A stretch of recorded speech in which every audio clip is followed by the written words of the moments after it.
Welcome, fellow veterans. From the tip of the spear to in the rear with the gear. I went from active duty infantry to reserve component logistician. I'm your host, CEO, entrepreneur, trial lawyer, and Lieutenant Colonel retired John Barry. The military lessons that I learned helped me grow an 8-figure business that has maintained consistent annual double-digit growth, landing on the Inc. 5000 list of fastest growing companies in America every year for the past 7 years, and has allowed me to continue to serve America's heroes. Terminal leave, leaving the organization better than you found it. If you served, you likely served in multiple positions. You would transition from one position to the next every 2 to 3 years. As you approached your final days in uniform or your retirement ceremony, you probably thought back on your greatest accomplishments in the military. You reminisced about the best of times, and you still have fond memories about your military service. Your civilian organization should be no different. There should be great right, left seat rides, and when someone leaves your organization, they should be proud of their service and proud of their accomplishments. It's like colleges, right? Many of us went to college for 4 years, and most of us are proud of the organization or the institution from which we graduated. You see the Alabama grads on football Saturday, they're all wearing their Alabama shirts. They're proud to be an alumni. Let me ask you a question. If someone left your company today, would they still wear the company gear? Would they still wear the company logo? Would they be proud that in their past, they were a part of your organization, of your team? Just like any university or the military, alumni relationships are key to your organization. So you have to look at how you leave the organization when you leave it. Do you leave it as a better place? But also when team members leave, did they leave it as a better place? Did you help them to achieve skills? Did you make them a better person, a better leader by the time that they had graduated from your business? Those relationships are important to you professionally,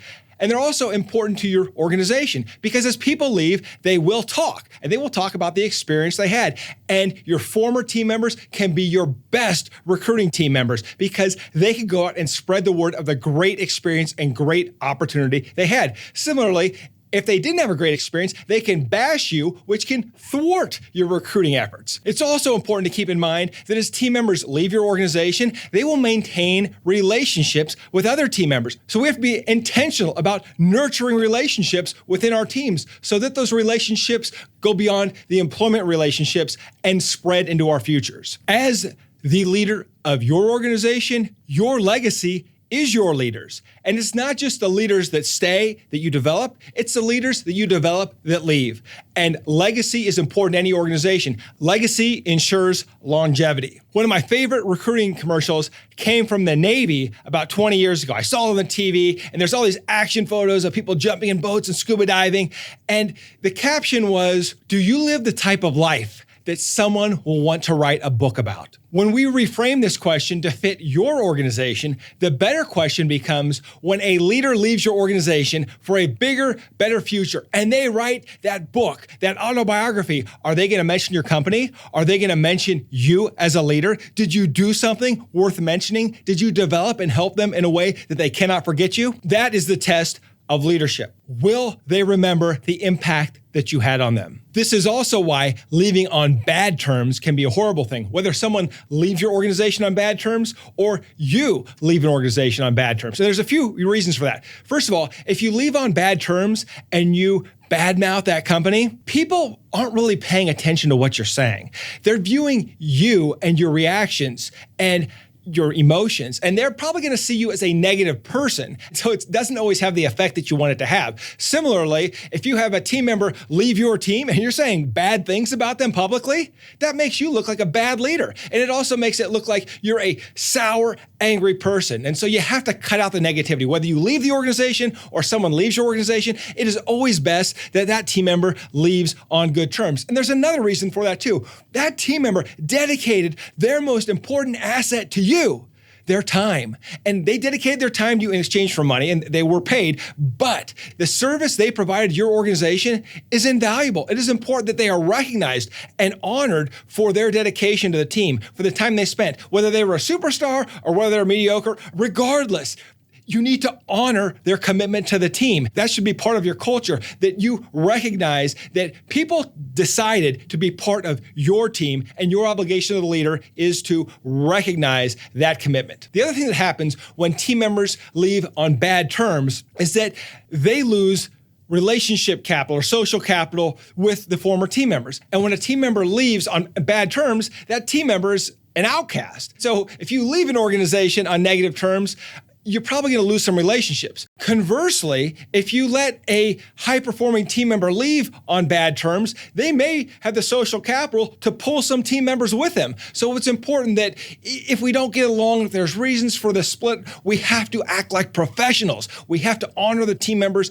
that leave, and we want them to leave on good terms. It's never good when someone leaves on bad terms. It's just not good for the organization. Now, that being said, you will have team members that will leave on bad terms. It's inevitable. The more you grow as an organization, the more likely it will happen. There's a great book about culture and reducing workplace drama by an author named Cy Wakeman. The name of the book is No Ego. And I've also heard Cy speak publicly, and I can't remember where this came from, the book or from one of her speeches, but she talks about team members leaving and blaming the boss. And there was a study that was conducted over 10 years. And they asked employees that left organizations why they left. And they noted a large number cited the boss or the leadership. They followed those employees for over 10 years. And what they found is over the 10-year period, those employees had 3 to 4 different jobs.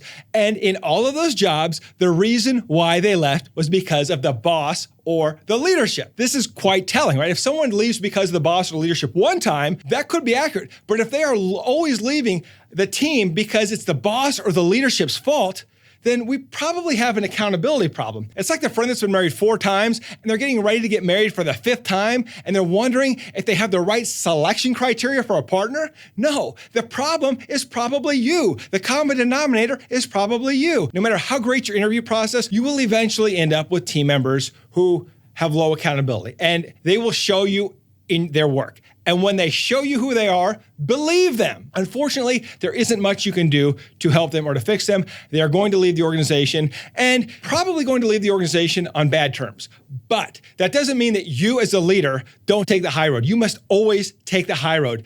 Don't wrestle in the mud. Treat them with respect. Treat them with dignity. Give them the opportunity to be a success somewhere else. You just have to deal with the reality that not every team member is going to work out. And when they don't, some of them will take responsibility, but others will blame the leadership or blame the organization, blame anything and anybody but themselves, because that's just something that they've done their entire lives. And this is contrary to what we've learned in the military. This is why I like to hire veterans. I like to hire former athletes. I like to hire kids that grew up on farms, that know what a hard day's work is worth, and that also know that accountability is everything. One of the best ways I've heard of to stop this problem is to go back to the interview process and ask one simple question. Tell me about your worst boss. Notice the pause. After you ask the question, pause and let them answer and let them go as long as they want to go.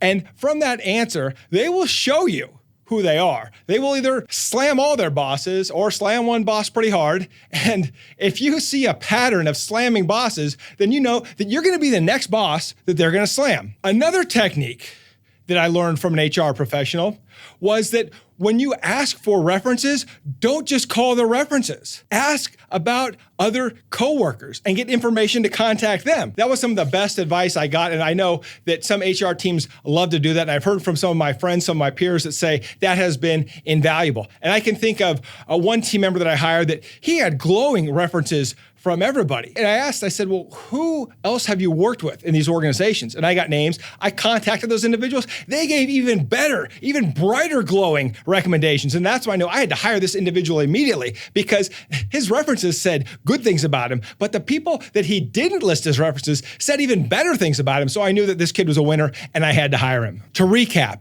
this is what right looks like when someone leaves your organization. They're a proud alum. They're proud that they worked for your team for however long they worked there. Number 2, they continue to refer clients and customers to you because they believe your organization is the best fit to solve that type of problem. And number 3, they continue to refer their peers to you, their friends to you as employees. They are not only sending you clients, they are sending you team members because they believe in the organization and they want it to continue to grow. And hopefully they're still wearing your swag, just like the University of Alabama graduates who show up every Saturday with their Alabama shirts. If they're still wearing your swag after they leave your team, wow, that says something. They were proud to be part of your organization. And that tells me that you as a leader have built something special. Another key reason why it's important that when you leave an organization, you leave it better than you found it, or when you have a team member that joins the organization, they leave a better leader, better person, a better technician than when they came to your organization, is because they may come back around. I can remember a book I had to read in college in an English class. It was called You Can Never Go Home Again by Thomas Wolfe. And the premise of the book was that as you move through life,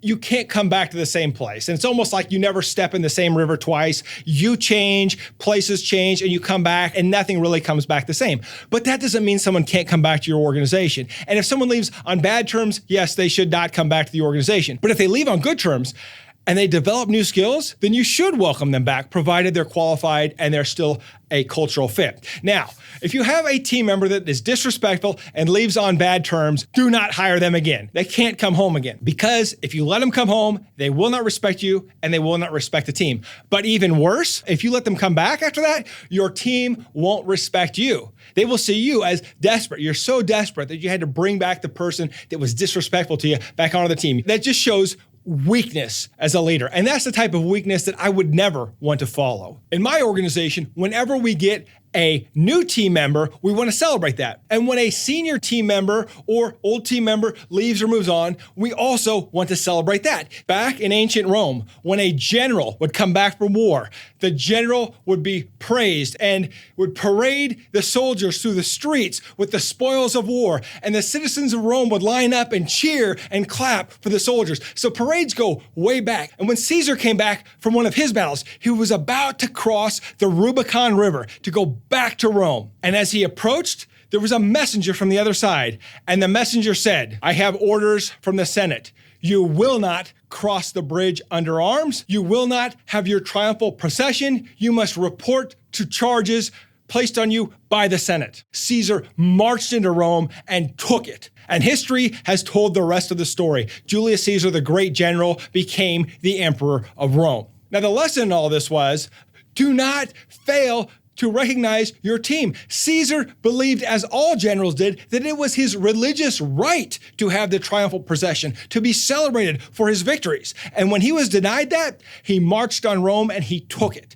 The point is this, is that you as a leader can either celebrate the victories of your generals, or you can put them in a position where they feel unappreciated, unwanted, unwelcomed, and they will create their own empires. When you have that successful team member who leaves the organization and comes back years later, it may be great to bring them back. It may be in the organization's best interest. Think about this. A young marketing intern leaves your team, goes to work for Fortune 500 companies, and 5 years later comes back qualified to be the CMO. Talk about a triumphal procession. That young leader that you developed went off into the big world, worked for companies 100 times the size of yours, came back and now wants to lead your organization. That is a great compliment. Give them that triumphal procession. Celebrate them and invite them back into the organization. This is the individual who left for a bigger future and now wants to rejoin the team. I generally open those individuals with open arms, and if I have a spot for them on a team, I like to bring them back because I love the success story. And I love the story that they were a proud alum who came back to the organization, right? And maybe you won't have a position for them then, but they have all those contacts from their relationships with bigger organizations, and they can do you a lot of favors. In sum, always keep your door open for your champions, even after you leave.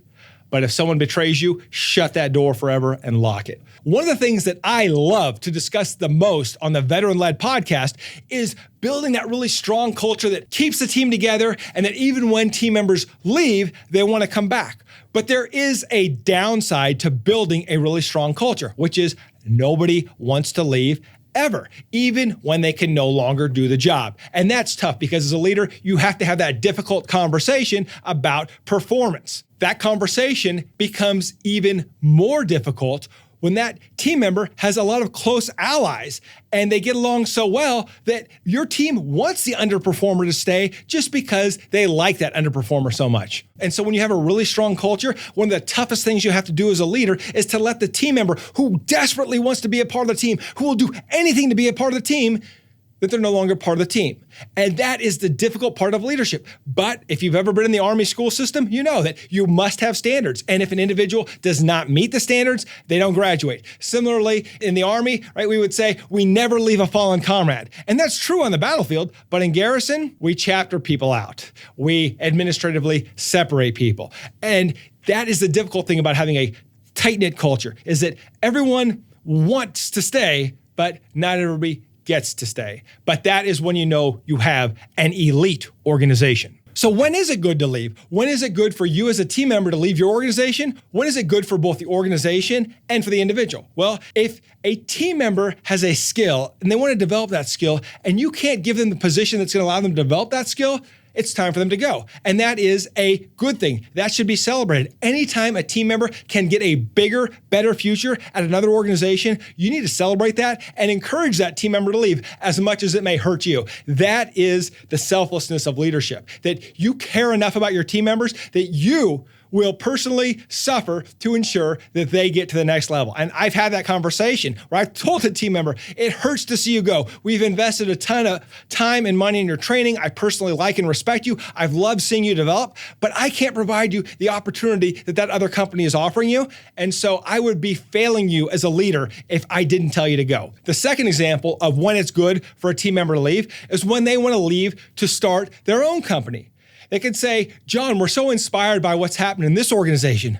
We want to build our own. We want to do what you're doing. Great. I respect that. And that may be painful. We may be losing key team members, but if that's their heart's desire, we have to support and respect that. And we have to be proud that our courage was enough to give them the foresight and the courage to leave the organization to do what we do. Another good news story when a team member leaves is when they leave to support a partner or a spouse. We've had this happen where our team members start families and they decide that this is not the right season of their life to do what they're doing and they want to do something different. That's okay. That's a good news story. That shows our team that we provided value and we provided our team member enough support that they felt that they could live the life they wanted to live. And now that they're in a different season of their life, they want to do something different. We want to support them. Who knows? Maybe they'll come back. And if they were great, you'll want them to come back. You'll want to stay in touch with them and you will want them to be proud alumni of your organization. The final good reason for someone to leave your company is retirement. Now, retirement is tough because a lot of times when an individual retires from your team, they may have 10, 20, 30 years of experience. And there's this gaping void of institutional knowledge that is now just gone, wiped out when they leave. It's important that you capture it. But when they leave to retire, that's a good news story because your organization provided them with the financial stability to retire. You provided them with a sense of accomplishment so that they can retire and feel like they had a fulfilling life's work in your organization. Now, that being said, when team members hold on too long, it can get ugly. And I have seen this happen in other organizations where the lawyers do not want to retire. They want to die with their boots on, but they start to lose their mental edge. They start to lose their capabilities, and it doesn't end as they thought it would. So the reality is having a team member retire and retire on their own terms is a success story that you should be proud of. As we conclude this segment on terminal leave and leaving the organization better than we found it, I want to share my experience of terminal leave. Like many of you, I had to sell back my leave when I got out. And when you sell back your leave, you generally lose money. My unit was going to NTC, the National Training Center, and I didn't have to go. I had my terminal leave built up. I could have went on leave, but the team asked me to go with them. And I wanted to make sure that I left the organization better than I found it. I wanted to make sure that I gave everything that I had. Why? Because I saw all the military leaders before me do that. When we finally get to go on terminal leave and end our military careers, getting those last few weeks of paid vacation, we can rest and enjoy it because we know we gave all we had and that our organization is going to be even better after we're gone.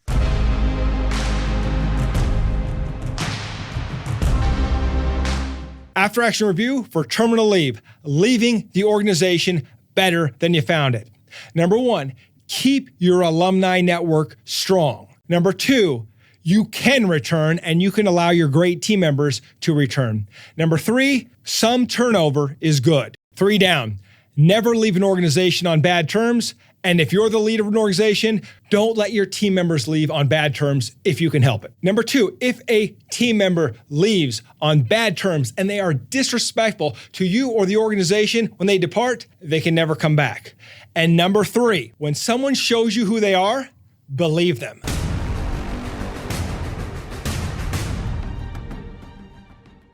Thank you for joining us today on Veteran Led, where we pursue our mission of promoting veteran leadership in business, strengthening the veteran community, and getting veterans all of the benefits that they earned. If you know a leader who should be on the Veteran Led podcast, report to our online community by searching @Veteran Led on your favorite social channels and posting in the comments. We want to hear how your military challenges prepared you to lead your industry or community, and we will let the world know. And of course, hit subscribe and join me next time on Veteran Led.